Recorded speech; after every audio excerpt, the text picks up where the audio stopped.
Hey, what's up, everyone? Welcome back. So it's been 8 years since GamerGate, but yet we still have two of its central figures that love to still invoke the name of GamerGate in order to be victims once again, right? That being Zoe Quinn and Brianna Wu. Now, to be fair, Zoe Quinn not as much within the last couple years, and I think we all know why that is. Alex, the Alex Hawaka situation, kind of caused Zoe Quinn to take a little bit of a step back and not invoke it as much. But Brianna Wu seems more than happy to continuously invoke GamerGate when it's convenient for her to do so. Now, if you all remember last year, I want to point this, and I'll go ahead and link all these articles in the description below so you guys can check them out for yourselves. But if you remember last year, around November, when the GamerGate film announcement came about, Brianna Wu and Zoe Quinn were not too happy about it. This was the movie that was going to be by BuzzFeed that basically it was going to be a comedy of sorts. And remember what Brianna Wu had to say about that? Let's go down here. And also what Zoe Quinn has to say. Wow, what a fun idea, a-holes. Remember that? Well, let's go down over here, right? Love that the Psycho X who ruined my life and the alt-right mob who drummed up basically seems to have won the disinformation wars given the replies to this. Big props to everyone who knew better but stayed neutral during DG. Yeah, remember that? You know, it's interesting because Zoe Quinn is a person that really capitalized off of GamerGate, which, by the way, was always painted out by the gaming media. They painted a very false narrative behind the entire GamerGate movement, but that's neither here nor there. It's old, it's done, it's over with.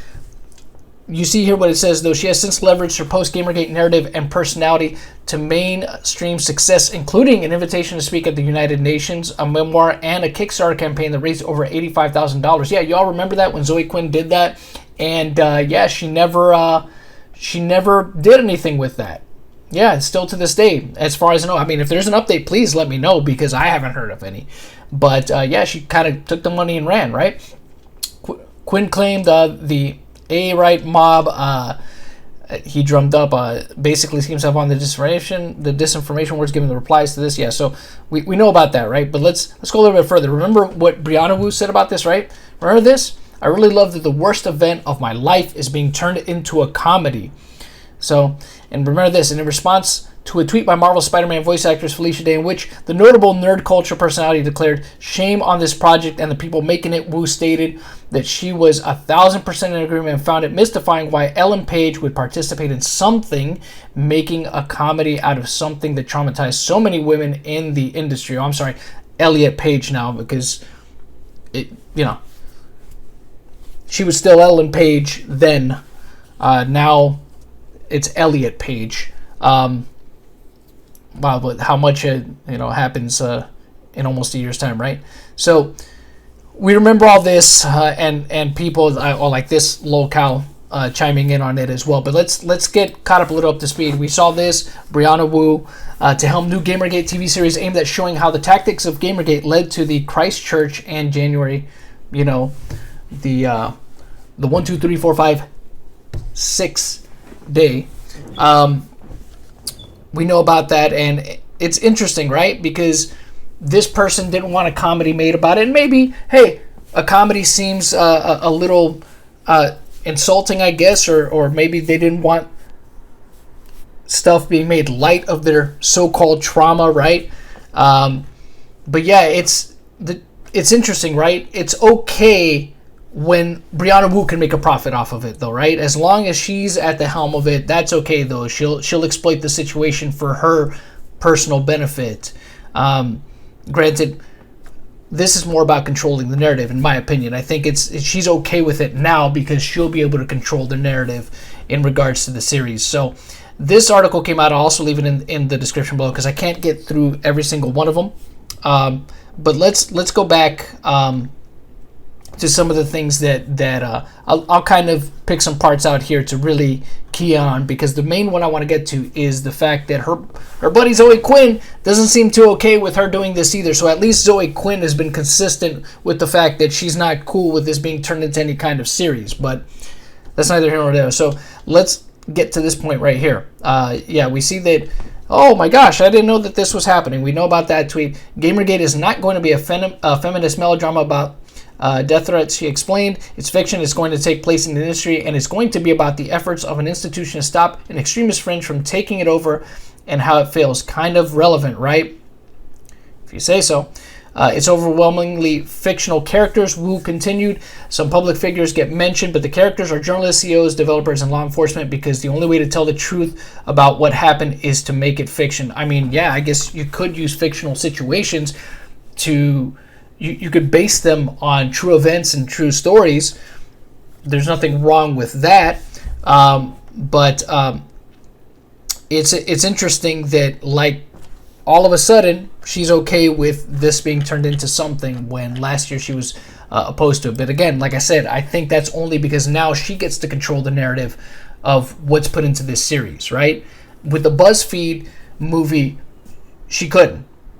She couldn't, and that's probably part of the reason why she was so upset. I don't think it would have even mattered that it was going to be a comedy. I think it was because there was no way for her to control the narrative. But then again, or maybe because it was a comedy, because it doesn't say anything about this series being a comedy. I don't know.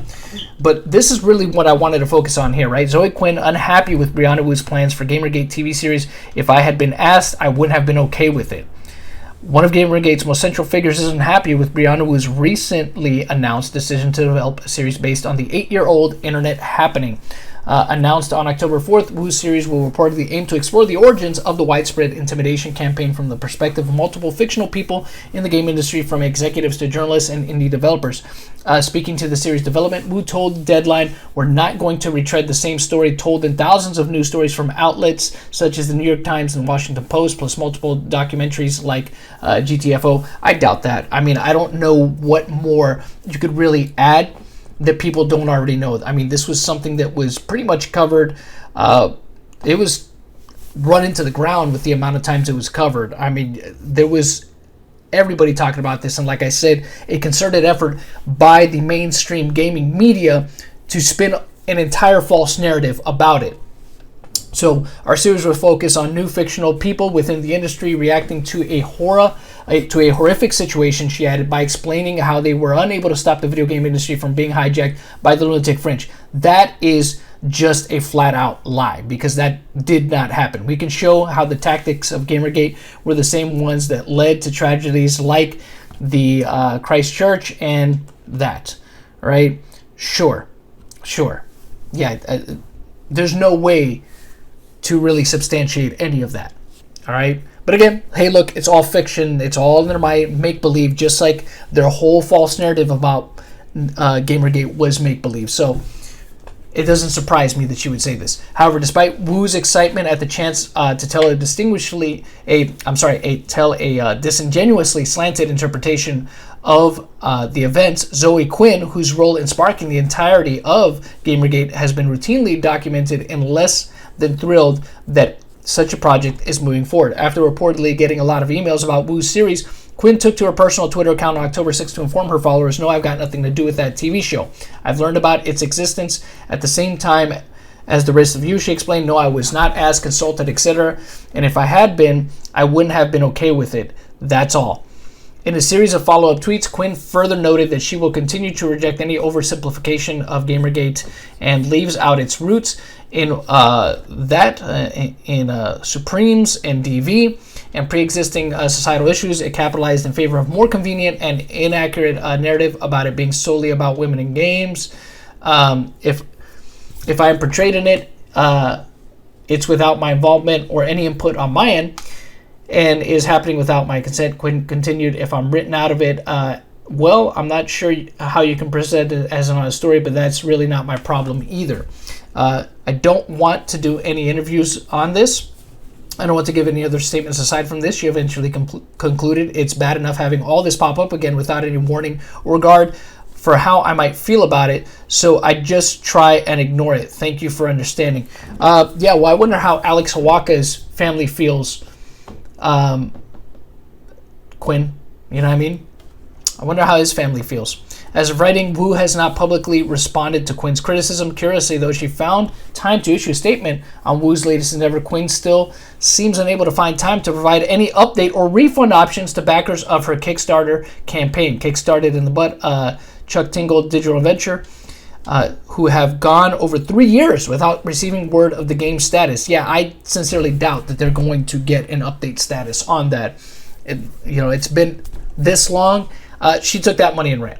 She is the very definition of grifter. So is Brianna Wu, and they can't seem to get over Gamergate. It seems to be what truly defines them, being professional victims, because it's the only time that they were ever truly relevant for something that they did. And what's sad about it, it was all based on a false premise. So let me know what you all think about this, though, in the comment section below. I mean, it is what it is. I'm sick and tired of hearing of Gamergate stuff, but it seems that anytime these two want attention, they invoke the name of it, and then all of a sudden they get to be victims again for however long. So it's getting old. It's getting tired. People should see them for what they are, especially now more than ever. But let me know what you all think. Until next time, y'all know how it goes.